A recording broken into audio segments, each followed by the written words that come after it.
We just got done with the first AIM, Anglers Insight Marketing International Championship here on Lake Winnibigoshish in northern Minnesota. One of my really good friends, Todd Riley, blew away the field. The interesting thing is, he was using a technique that was very un-Minnesota-like, and at a time of year, early September, where the bite normally is extremely difficult, if not almost impossible in most Midwestern lakes. Todd was using a technique. He shared his information with Chase and I, and we're going to take you out on the water. Chase, are you almost ready, buddy? Yep. And show you the next bite.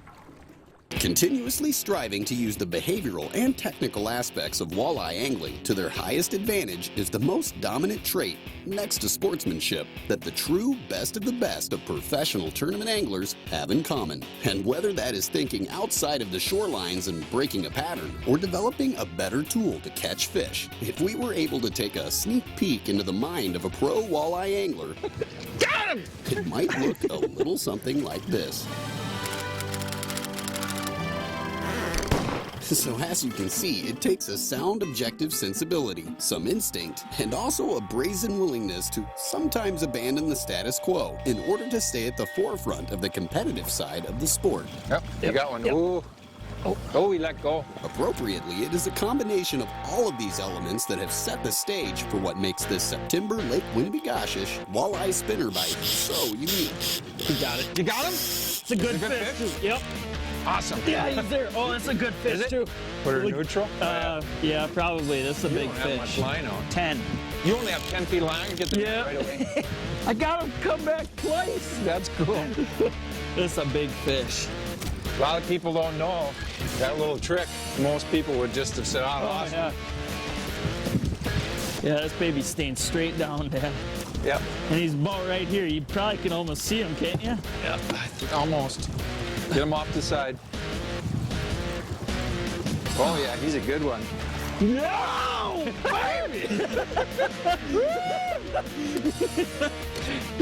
That's a nice one. This is unheard of stuff for the state of Minnesota and lots and lots of Midwestern states. To get fish like this on flats Oh, man. with spinners suspended with pointer boards. God, I'm going to need the pliers. These double wides are so good. That's Sharp. a good fish. Oh, that is a good fish, man. Oh, this is unbelievable. I mean, people in the state like to rig and jig and on. Look, one rod apiece, planer boards. There's so many fish. Just hammering it. Oh. Now this one's in the slot, so we gotta let this baby go.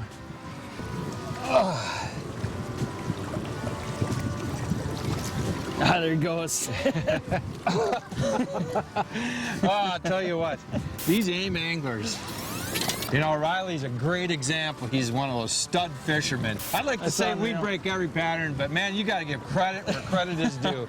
Todd Riley came out, broke this pattern, was kind enough to talk to us about it yesterday at the International Championship. And there's like 6 areas that you can do this on this lake and just start whacking fish. Man, I fished for 20-some years, and this is usually the worst time of the year. The worst time, Chase, to catch walleyes. And right now, this might be the best fishing I've seen on a Minnesota lake in 10 years. It's awesome, I need man. to get this back in the water, I know that.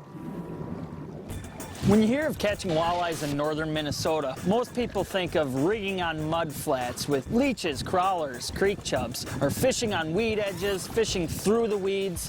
What we're doing here today is basically unheard of up here. We're fishing spinners, and suspended in most cases too, on sand flats. Very flat areas. There's gradual tapers, but overall real flat. There's some sporadic rock piles here and there, also sporadic weeds. But what there is a ton of is bait fish. The bait fish is actually small perch here is what a lot of it is.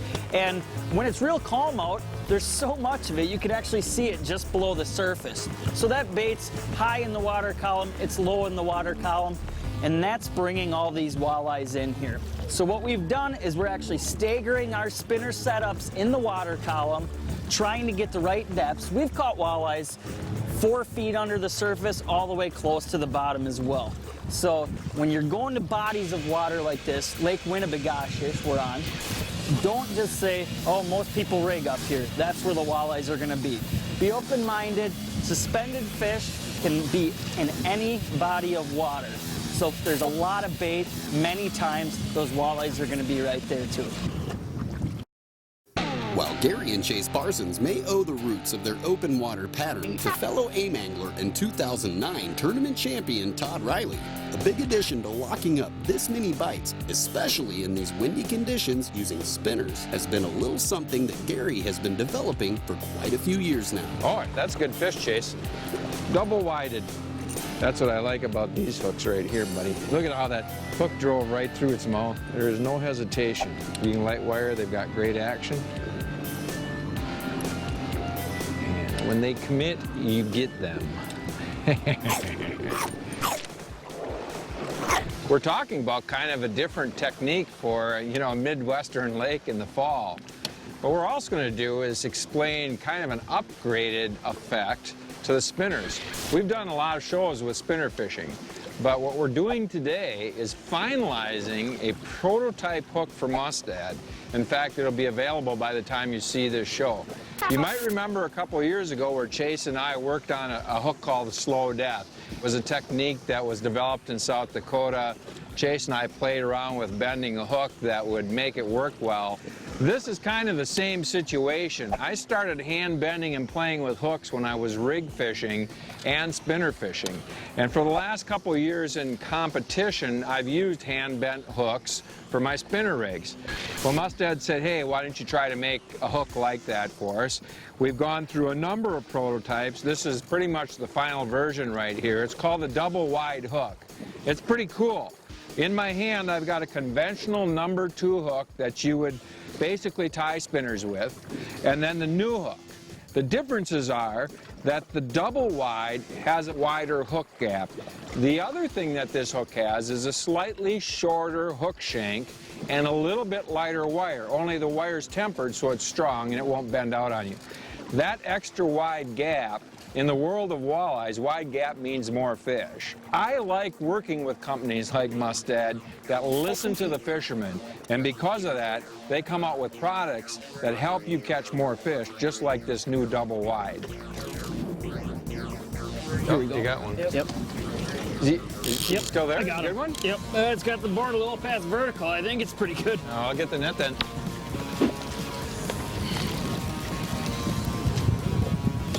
Well, now you don't feel like that. That big. He doesn't? Oh, he's okay. Is he? Yep. He's fighting like a pike, buddy. All right, here's the board. I think it's a walleye, though. If it is, it's not too bad a one, lengthwise. Oops, I'm caught. You gonna net it? There you go. I was caught on the thing here. I saw him come up. He was a nice one. Holy moly. Yeah, I just about screwed him up. Nice fish, though. Ow, ow, ow, ow. Oh, he's out. Yeah, he spined me. He got you? Oh, yeah. Look at that. He's almost as big as you. It's a nice one. I mean, look how healthy they are, those fat buggers. Yeah. So let them go. See you, buddy. There we go. The heavy winds that are sweeping across the waters of Lake Winnie are not really ideal spinner fishing conditions for walleyes. Came back. Yeah. You got him? Yeah, I got him. I teased him into biting. Finally decided, I want it. I want that. I want the spinner. I want it. Give me the crawler. Give it to me. You see, it isn't that the walleyes aren't biting hard. Any way you look at it, he got in. He was just unlucky. First he was lucky, got off, then he was unlucky because he got hooked again. It is that the wind is causing short, choppy waves that are putting pressure on the planer boards. Pressure that the walleyes can feel when they bite. So naturally, they let go. But with the right adaptation in your technique, they can consistently be enticed back into biting. Oh, yeah. You ready? Yep. There he goes. There's a nice one. Boy, he was a wild one, huh? Yeah. Wow. And of course, it never hurts if you can speak a little walleye. Yeah, just letting it all of a sudden. Like, want to hear that again? Boy, once these hooks are in, they have a hard time getting off. These are chunky fish. Yeah. Wow. Yeah, I'm gonna let him go. Oh, there he goes. They get turned around. Pretty soon we're gonna have one take a violent swim and come flying right back into the boat. Fishing spinners and planer boards has come a long way. This was probably the first innovation, the offshore tattle flag, where walleyes are notorious. They come up behind the spinner, they grab it, and they put slow amount of pressure. And quite frankly, they'll swim with the spinner. And if you have a fixed flag, quite often it's very, very difficult to tell when you have a bite. So the tattle flags were probably the first and maybe the best innovation in fishing suspended fish or flats fish with spinners. But there's a couple different things that you can do to maximize your bites. If I see a bite and it doesn't look like it's a solid hookup, the first thing I'm going to do is free spool my rod and let that board drop back a couple feet. I'll put my thumb back on the reel then and let it come tight. And many, many times, what will happen is the fish that let that bait go will come back and hit it again. In fact, quite often you can do that repeatedly and tease the fish into biting. Another thing that you can do is when you're hooking your crawlers, if you keep getting the crawlers bit off behind the back hook, you end up putting that hook back further. Usually spinner fishermen don't like to do that because it leaves a little loop in the crawler, but on days when you're constantly getting that end of the crawler nipped off, kind of like what we're having today, then by readjusting your hook, sometimes that solves the problem. You get these fish on the back hook. And the last thing that you can try, there's some days where they'll take that board back a foot and then they'll let go and you can't get them to rebite. Especially on rough days this happens. Occasionally those fish will feel the weight, they'll drop it. When that happens, immediately grab your rod, and when the board goes back about a foot, give it a little jerk like a hook set. Sometimes you get them. So those are all little tips. In many cases, you'll be able to get more hookups than normal and catch more fish.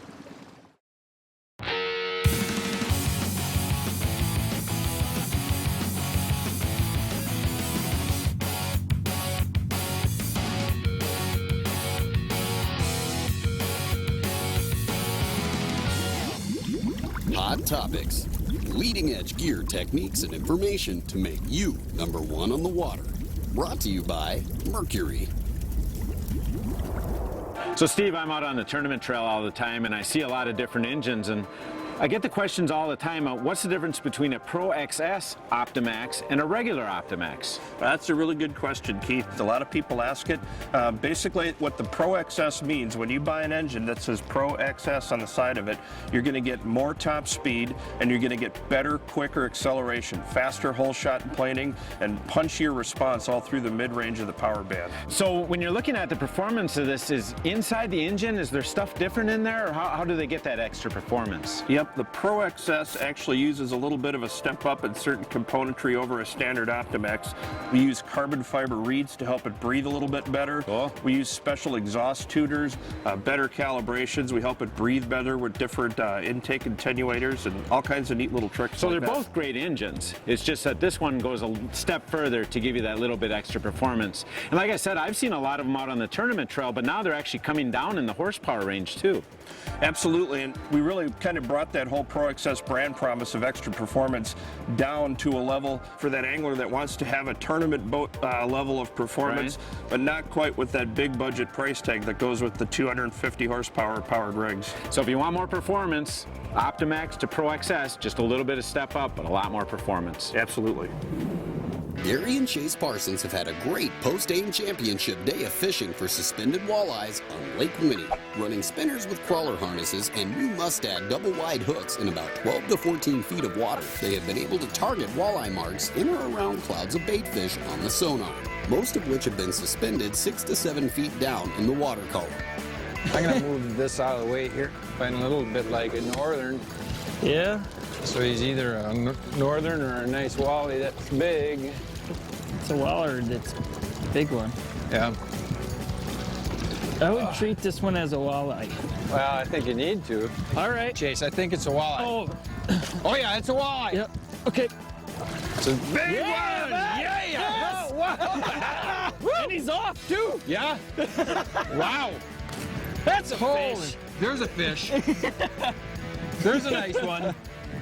Wow. Off in the net.